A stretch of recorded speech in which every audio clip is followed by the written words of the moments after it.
Hello and welcome. In today's video, we'll show you how to correctly remove the ABS pump control unit in order to send it in for unlocking the C123EF0 error.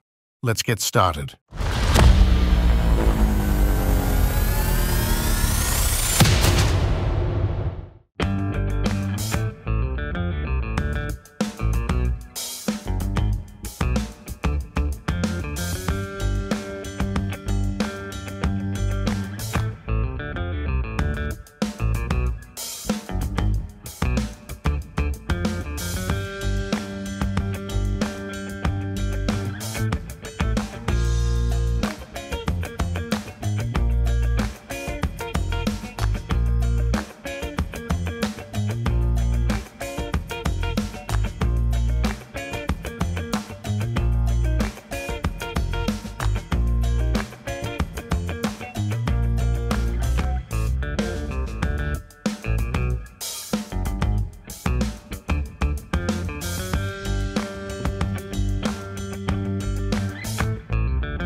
You've just seen how to properly remove the ABS pump control unit. Reinstallation is done in exactly the reverse order. Please remember, after reinstalling, use the OBD connection to check the correct operation of the vacuum system, because this is exactly where the error comes from. Thank you for watching. Don't forget to subscribe. We'll see you in the next video.